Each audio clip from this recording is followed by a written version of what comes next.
lines, all that gone. Unfortunately, it's someone's $200 trillion piggy bank. The proven oil and gas and coal reserves are worth north of $200 trillion.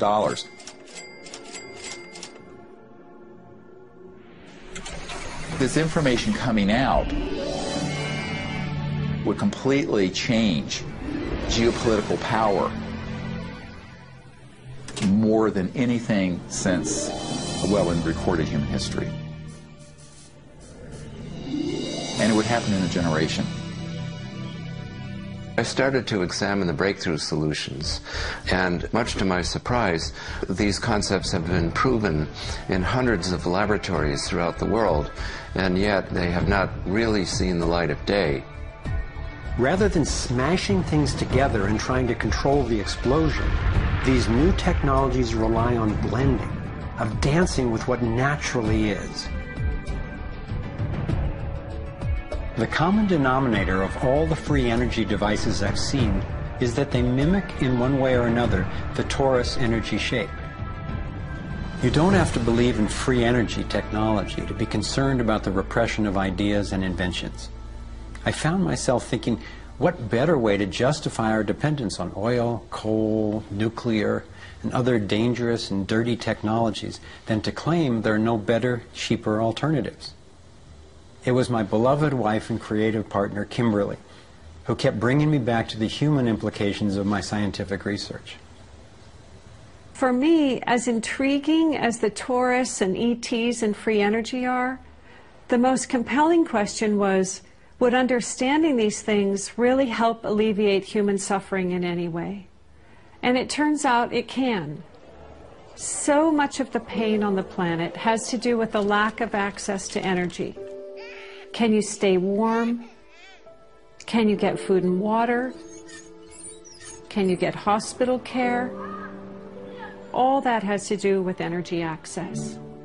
If there is a fundamental pattern, which makes sense to me that evolution would be efficient in that way, and we can align with that pattern to create new technologies that will solve these problems, then it's worth it to me to open my mind to these socially taboo subjects.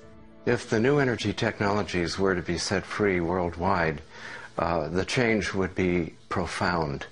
It would affect everybody. It would be applicable everywhere. These technologies are absolutely the most important thing that's happened in the history of the world.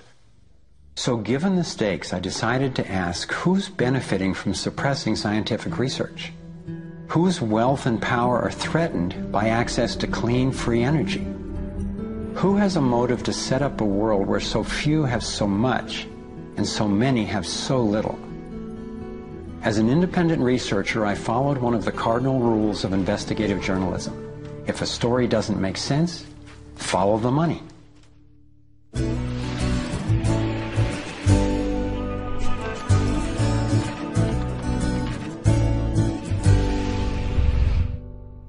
Our being dependent on oil ensures that energy corporations continue to reap phenomenal profits.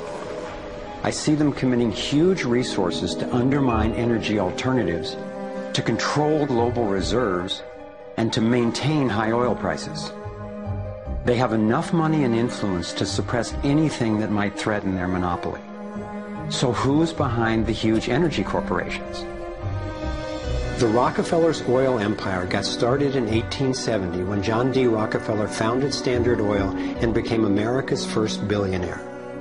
Standard Oil has since morphed into ExxonMobil and others.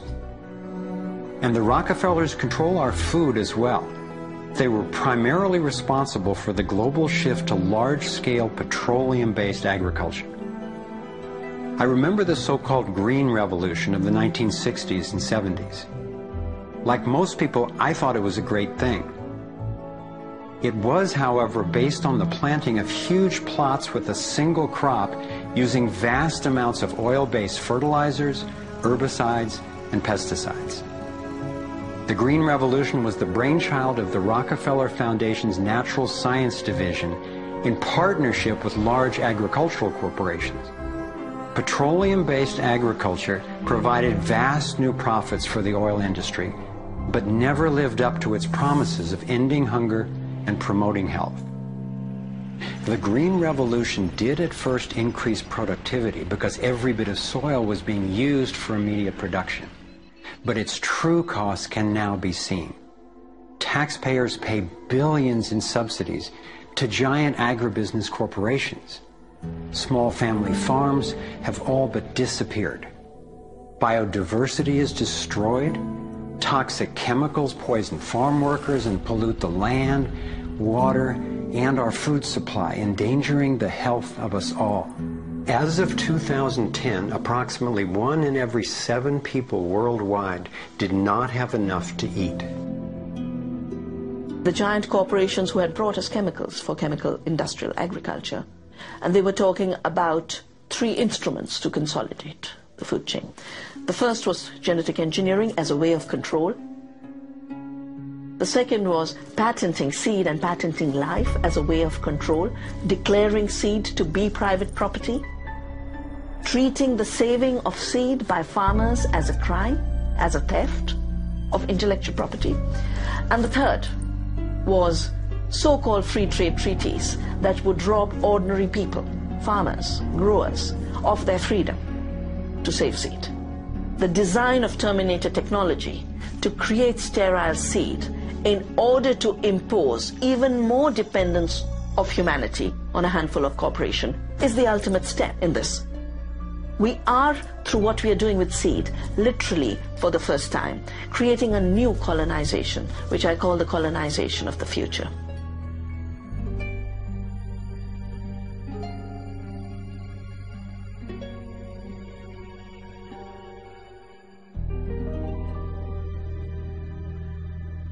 So in 2 crucial areas, energy and food, the same elite banking families and their corporations have taken control, and the consequences have been devastating. For me, it was overwhelming at first to discover such a monopoly of influence, but I knew it was important. Like learning you have a tough but treatable disease. It helps to understand what's causing it and how it operates if the goal is to cure it. So I continued my investigation.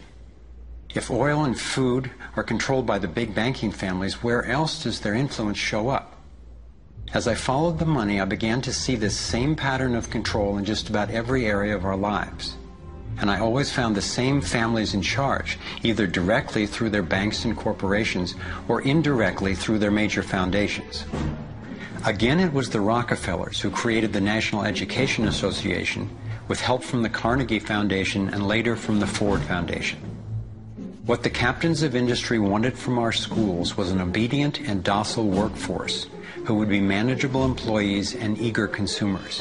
Schools are to establish fixed habits of response to authority. That's why it takes 12 years. You're to respond reflexively when anyone in a position of authority tells you what to do. Like education, health is yet another area dominated by big money and corporations. The American Medical Association, for example, is largely funded by the Rockefellers, who use their funding to influence AMA research and decision-making. The average MD in 4 years of medical school takes 1 course in nutrition, 2.5 hours in many cases, and the materials used, the curriculum materials, are supplied by the National Dairy Council and the National Livestock and Meat Board and other industries, including the Sugar Association, with products to sell that actually undermine our health in the first place. Unfortunately, the way the system of medicine is set up, medical education is primarily funded by pharmaceutical companies. So there's a motive to make and sell as many drugs as possible. It's also a very time-effective way of making money for the physician, for the pharmaceutical company, for the whole medical establishment. But it's really perpetuating the problems it was meant to alleviate. Side effects may include nausea, dry mouth, and constipation. Decreases in white blood cells, which can be serious. Sexual side effects, diarrhea, nausea, and sleepiness. Can lead to coma or death. How far will these forces go to make a profit? Would they actually suppress cures for diseases the way they've suppressed free energy technology?